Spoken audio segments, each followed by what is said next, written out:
تو پھر کوئی مسئلہ نہیں ہوگا، آپ کے جذبات مختلف ہوں گے۔ تو یہ خودکار خیالات یہ بہت طاقتور ہوتے ہیں۔ صحیح۔ بالکل، اور نفسیاتی مسائل میں یہ آٹومیٹک تھاٹس اکثر منفی ہوتے ہیں، مبالغہ آمیز، ایگزیجریٹڈ یا حقیقت سے دور ہوتے ہیں۔ تو یہاں سے بات جاتی ہے کوگنیٹو ڈسٹارشنز کی طرف، فکری بگاڑ۔ جی بالکل، یہ وہ عام غلطیاں ہیں جو ہم اپنی سوچ اور ریزننگ میں کرتے ہیں، جو ہمیں غلط نتائج، کنکلوژنز تک لے جاتی ہیں اور منفی جذبات کو بڑھاتی ہیں۔ کون سی عام غلطیاں ہوتی ہیں یہ؟ ذرائع میں تو کئی ایک کا ذکر ہے، لیکن کچھ بہت ہی عام کون سی ہیں؟ جی کئی ہیں۔ ایک جو بہت عام ہے، خاص طور پر اینگزائٹی میں، وہ ہے کیٹاسٹروفائزنگ، یعنی تباہی کا تصور کرنا۔ ہاں، اس میں ہم کسی چھوٹی سی بات یا مسئلے کے بدترین ممکنہ انجام کے بارے میں سوچنے لگتے ہیں، چاہے اس کا امکان کتنا ہی کم کیوں نہ ہو۔ جیسے امتحان میں تھوڑے کم نمبر آنے پر سوچنا کہ میں فیل ہو جاؤں گا، یونیورسٹی سے نکال دیا جاؤں گا اور میری زندگی برباد ہو جائے گی۔ بالکل بالکل، یہ کلاسک مثال ہے۔ ایک اور عام ڈسٹورشن ہے مائنڈ ریڈنگ یا ذہن خوانی۔ اچھا۔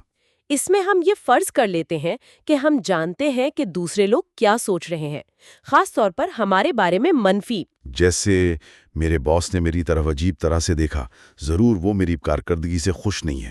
بغیر کسی ثبوت کے، جی ہاں، بغیر کسی اصل ثبوت کے۔ ایک اور مثال ہے ڈائکٹومس تھنکنگ یا دو رخی سوچ، جسے بلیک اینڈ وائٹ تھنکنگ بھی کہتے ہیں۔ اچھا، یعنی یا سب اچھا یا سب برا، بیچ کا راستہ کوئی نہیں۔ بالکل، چیزوں کو صرف دو انتہاؤں میں دیکھنا۔ اگر میں ہر کام پرفیکٹ طریقے سے نہیں کر سکتا تو میں بالکل ناکارہ ہوں، یہ اس کی مثال ہے۔ اور بھی ہیں، جیسے اوور جنرلائزیشن، ایک منفی واقعے کی بنیاد پر سب کچھ ویسا ہی سمجھ لینا، یا پرسنلائزیشن، ہر منفی چیز کا ذمہ دار خود کو سمجھنا۔ جی ہاں، یہ سب عام ہے، اور یہ سمجھنا ضروری ہے کہ یہ سوچنے کے انداز ہیں جو وقت کے ساتھ عادت بن جاتے ہیں۔ سی بی ٹی ان ڈسٹورشنز کو پہچاننے اور انہیں چیلنج کرنے میں مدد کرتی ہے۔ ٹھیک، اور ان آٹومیٹک تھاٹس اور ڈسٹارشنز کے پیچھے کیا ہوتا ہے؟ ان کی جڑ کہاں ہوتی ہے؟ ان کے پیچھے اکثر انڈرلائنگ بلیفز، اسکیماز، یعنی بنیادی عقائد یا اسکیمیں ہوتی ہیں۔ اچھا۔ یہ وہ گہری اور آپ کہہ لیں مضبوط سوچ ہوتی ہے جو ہم اپنے بارے میں، دوسروں کے بارے میں اور دنیا کے بارے میں رکھتے ہیں۔ یہ ہمارے بچپن کے تجربات اور زندگی کے اہم واقعات سے بنتے ہیں، اور ہماری ہر چیز کی تشریح پر اثر انداز ہوتے ہیں۔ جی بالکل۔ انہیں دو سطحوں پر سمجھا جاتا ہے۔ ایک ہے کور بلیفز، یعنی مرکزی عقائد۔ یہ بالکل بنیادی ہوتے ہیں، جیسے میں ناکافی ہوں یا دنیا خطرناک جگہ ہے۔ یہ بہت گلوبل اور ریجڈ ہوتے ہیں۔ اور پھر ہوتے ہیں انٹرمیڈیٹ بلیفز، درمیانی عقائد۔ ان میں ازمپشنز، رولز اور ایٹیٹیوڈ شامل ہوتے ہیں، جیسے لوگوں کو خوش رکھنے کے لیے مجھے ہمیشہ ہاں کہنا چاہیے، یا غلطی کرنا کمزوری کی نشانی ہے۔ اچھا۔ سی بی ٹی ان گہرے عقائد تک پہنچنے اور اگر وہ نقصان دہ ثابت ہو رہے ہوں تو انہیں بھی تبدیل کرنے پر کام کرتی ہے۔ تو یہ سب عقائد، خیالات اور ان کے بگاڑ کو سمجھنے کے بعد سی بی ٹی اسے ٹھیک کرنے کے لیے کرتی کیا ہے؟ مطلب تھیراپی سیشنز میں اصل میں ہوتا کیا ہے؟ یہ عمل بہت آپ کہہ لیں کولیبوریٹو ہوتا ہے۔ تھراپسٹ اور کلائنٹ مل کر کام کرتے ہیں۔ اچھا، یعنی کہ تھراپسٹ صرف بتاتا رہے؟ نہیں، بالکل نہیں۔ کلائنٹ کا فعال کردار بہت اہم ہے۔ سی بی ٹی سیشنز عام طور پر بہت سٹرکچرڈ ہوتے ہیں، منظم ہوتے ہیں۔ جی۔ ہر سیشن کے شروع میں اکثر موڈ چیک کیا جاتا ہے، گزرے ہوئے ہفتے پر بات ہوتی ہے، پھر پچھلے سیشن سے لنک جوڑا جاتا ہے۔ اس کے بعد مل کر اس سیشن کا ایجنڈا طے کیا جاتا ہے۔ ایجنڈا مطلب پہلے سے طے ہوتا ہے کہ کیا بات ہوگی؟ جی ہاں، مل کر طے کیا جاتا ہے، یعنی آج کن مسائل یا سکلز پر بات ہوگی۔ پچھلے ہفتے اگر کوئی ہوم ورک دیا تھا تو وہ ڈسکس ہوتا ہے۔ اچھا، ہوم ورک بھی ہوتا ہے؟ جی بالکل، یہ بہت اہم حصہ ہے۔ پھر ایجنڈے کے مطابق گفتگو ہوتی ہے، جس میں تھراپسٹ مدد کرتا ہے سوچ اور رویے کے پیٹرنز کو پہچاننے میں اور نئی حکمت عملیاں، نئی سکلز سیکھنے میں۔ فیڈ بیک اور سمری ساتھ ساتھ چلتی رہتی ہے۔ ٹھیک۔ سیشن کے آخر میں اگلی دفعہ کے لیے ہوم ورک پلان کیا جاتا ہے اور سیشن کا اختتام ایک سمری سے ہوتا ہے۔ اور یہ سیشنز کتنی بار اور کتنی مدت کے لیے ہوتے ہیں عام طور پر؟ عام طور پر سیشنز ہفتے میں ایک بار ہوتے ہیں، تقریباً 60 منٹ کے، اور علاج کی مدت وہ مسئلے کی نوعیت پر منحصر ہے۔ کہیں 5 سے 20 سیشنز تک ہو سکتی ہے۔ کچھ ذرائع کہتے ہیں کہ 8 سے 12 ہفتے ایک عام مدت ہے۔ ٹھیک ہے، اور اس دوران تھراپسٹ کون سی تکنیکیں یا مشقیں استعمال کرتے ہیں؟ ہم نے فہرست تو نہیں بنانی، لیکن کچھ اہم طریقے کیا ہیں؟ ہاں، اہم تکنیکوں پر بات کرتے ہیں۔ ایک بنیادی تکنیک ہے آئیڈینٹیفائنگ نیگیٹو تھاٹس، یعنی منفی خیالات کی شناخت کرنا۔ جو آٹومیٹک تھاٹس کی بات ہوئی تھی۔ جی، یہ پہلا قدم ہے۔ اس میں کلائنٹ کو سکھایا جاتا ہے کہ وہ اپنے ان خیالات، احساسات اور حالات کو پہچانے جو مسائل کا سبب بن رہے ہیں۔ اس کے لیے تھاٹ ڈائریز یا سیلف مانیٹرنگ کا استعمال کیا جا سکتا ہے۔ سیلف مانیٹرنگ یعنی اپنے خیالات اور رویوں کو نوٹ کرنا؟ جیسے اگر کوئی زیادہ کھا لیتا ہے تو وہ نوٹ کرے کہ کب، کہاں اور کیا سوچ کر اس نے کھایا؟ بالکل، اس سے پیٹرنز واضح ہوتے ہیں۔ پھر ایک اور اہم ٹیکنیک ہے پریکٹسنگ نیو اسکلز، نئی مہارتیں سیکھنا۔ اچھا۔ سی بی ٹی صرف سوچ پر نہیں، رویے پر بھی کام کرتی ہے۔ کلائنٹ کو نئی اسکلز سکھائی جاتی ہیں جنہیں وہ حقیقی زندگی میں پریکٹس کرتا ہے۔ یعنی صرف بیٹھ کر بات کرنا نہیں، بلکہ ایکٹیولی کچھ کرنا بھی شامل ہے؟ جی ہاں، بیہیویئرل ایسپیکٹ بہت اہم ہے۔ مثلاً اگر کسی کو سوشل اینگزائٹی ہے تو اسے کمیونیکیشن اسکل سکھائی جا سکتی ہیں یا ایکسپوجر ایکسرسائزز دی جا سکتی ہیں، یعنی ان حالات کا سامنا کرنا جن سے وہ گھبراتا ہے، مگر ایک محفوظ اور منظم طریقے سے۔ اور اگر کوئی نشے کا عادی ہے؟ تو اسے کوپنگ اسکل سکھائی جاتی ہیں کہ وہ ٹریگر سے کیسے نمٹے، ان حالات سے کیسے بچے جو دوبارہ نشے کی طرف لے جا سکتے ہیں۔ اس کے علاوہ پرابلم سالونگ اسکلز سکھانا بھی سی بی ٹی کا حصہ ہے۔ زندگی کے مسائل سے نمٹنے کا ایک اسٹرکچرڈ طریقہ سکھایا جاتا ہے۔ کیسے؟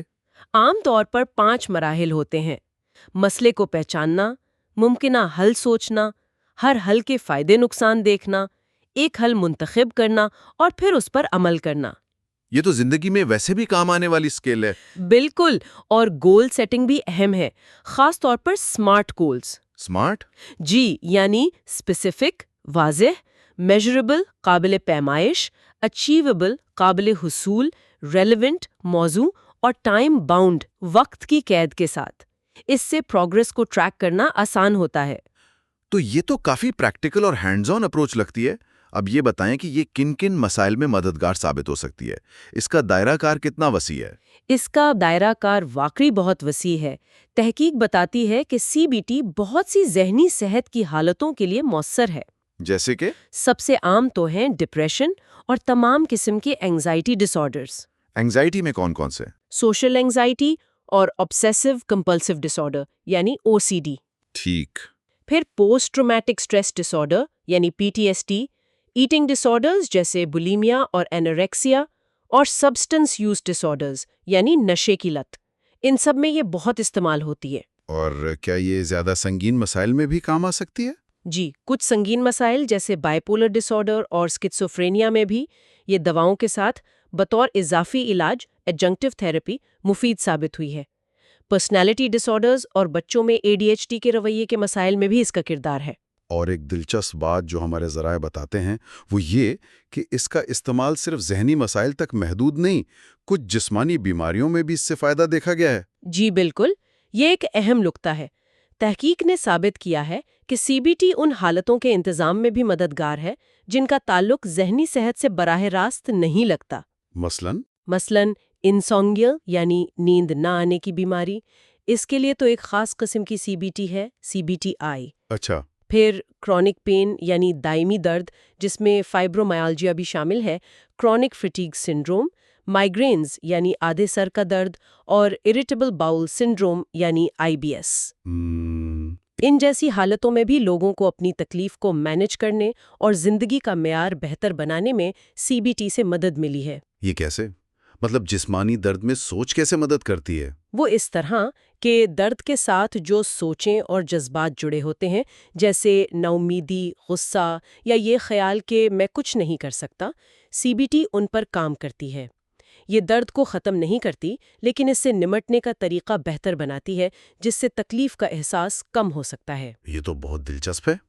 اور عام زندگی کے مسائل، کیا یہ ان لوگوں کے لیے بھی ہے جو کسی باقاعدہ تشخیص شدہ حالت کا شکار نہیں ہے؟ یقیناً، CBT روزمرہ کے چیلنجز اور زندگی کی تبدیلیوں سے نمٹنے میں مدد دے سکتی ہے، جیسے کہ رشتوں میں مسائل، طلاق یا علیحدگی سے گزرنا، کام کی جگہ پر تناؤ، کسی عزیز کی موت کا غم، کسی نئی نوکری، شہر یا ملک میں ایڈجسٹ کرنا، یا کسی جسمانی بیماری کے ساتھ جینا سیکھنا۔ بنیادی طور پر اگر سوچ اور رویے کے پیٹرنز تناؤ یا ناخوشی کا باعث بن رہے ہیں تو CBT مدد کر سکتی ہے۔ تو پھر اس کی ایفیکٹونیس، اس کے مؤثر ہونے کے بارے میں کیا کہیں گے؟ کیا اس کے پیچھے واقعی مضبوط ثبوت ہیں؟ جی ہاں، اس کی ایفیکٹونیس پر بہت زیادہ تحقیق ہوئی ہے اور نتائج بہت مثبت ہیں۔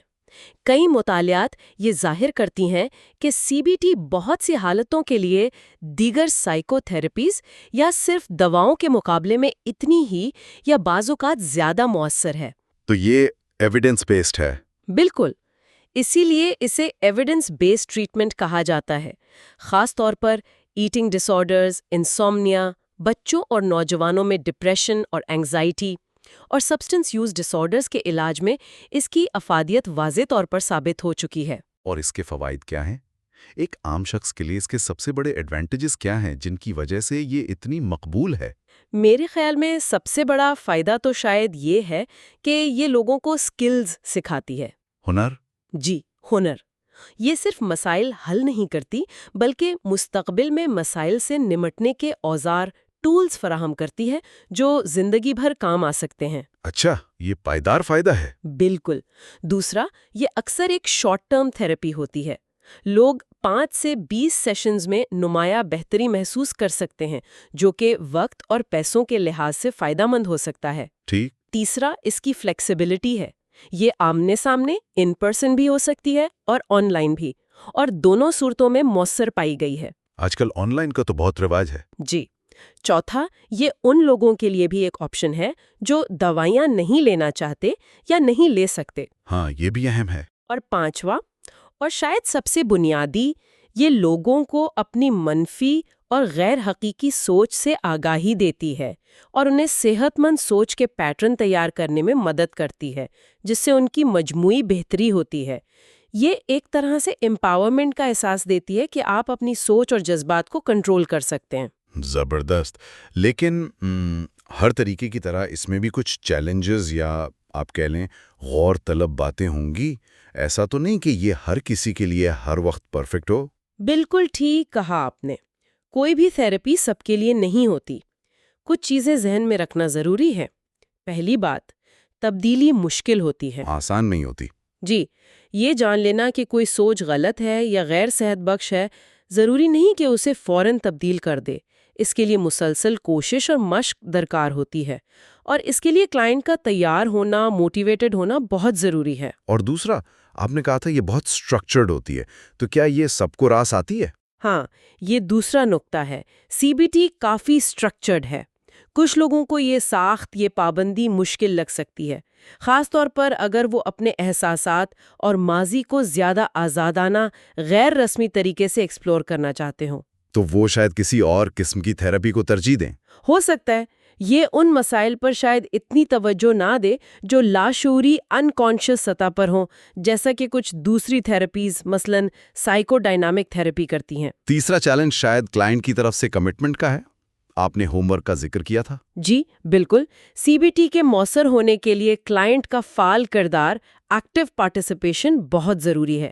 اپنے خیالات اور احساسات کا تجزیہ کرنے، ہوم ورک کرنے اور نئی سکلز کو پریکٹس کرنے کے لیے وقت اور کوشش درکار ہوتی ہے۔ اور یہ خود کا تجزیہ کرنا مشکل بھی ہو سکتا ہے۔ جی، یہ سیلف انالیسس بعض اوقات مشکل یا انکمفرٹیبل ہو سکتا ہے، کیونکہ آپ ان سوچوں اور احساسات کا سامنا کر رہے ہوتے ہیں جن سے آپ بچنا چاہتے ہیں۔